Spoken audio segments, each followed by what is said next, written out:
I believe those are closing remarks. Yeah, thank you very much, Mr. Chairman. First, let me apologize for coming late. It was not intentional.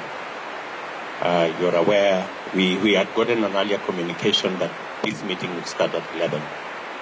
And unfortunately,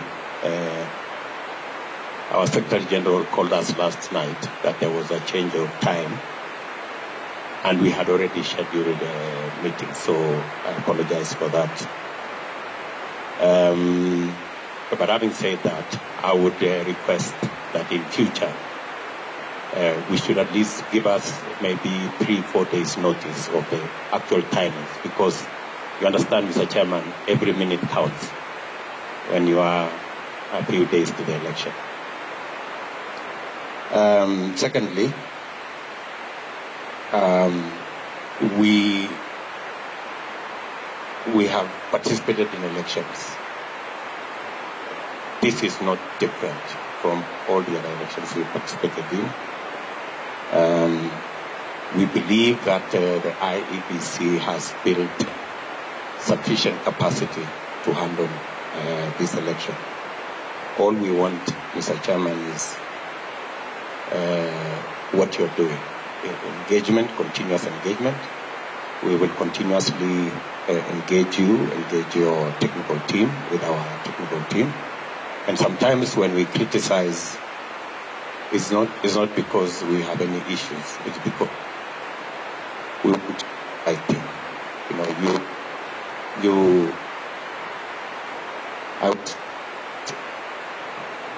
I was once told by Muite that when you support a government, you criticize it when it goes wrong.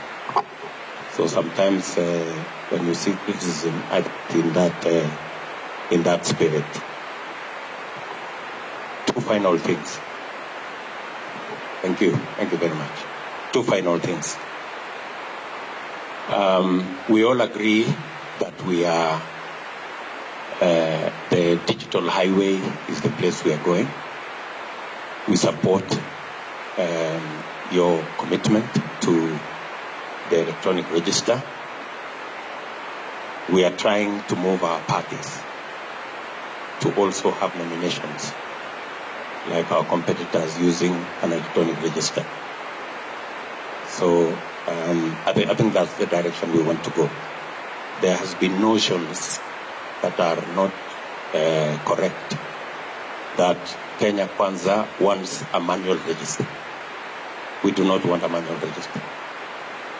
If you give us sufficient safeguards that an electronic register will function without any chance of failure, then we are good.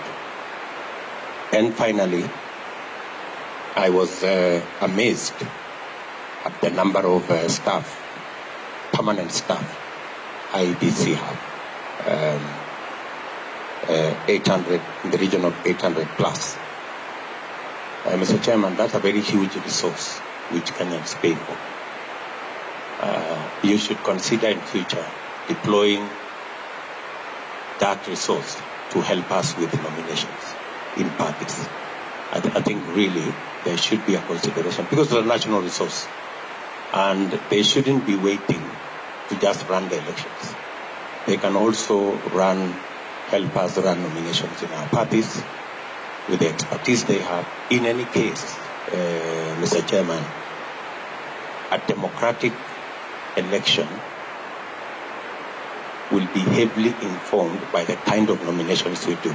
If the nominations are not democratic, you end up with elections that are not democratic. So I think going forward, you should consider as IEBC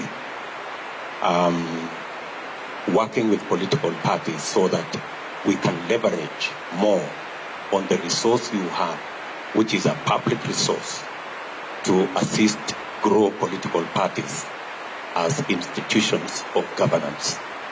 That because I believe that the strength of a democracy is dependent on the strength of the democratic institutions, including political parties that exist. Finally, we have no problem with any Kenyan serving in any capacity, so long as they have been recruited competitively and they have the requisite skills and competences. We have absolutely no preference for any Kenyan from any community.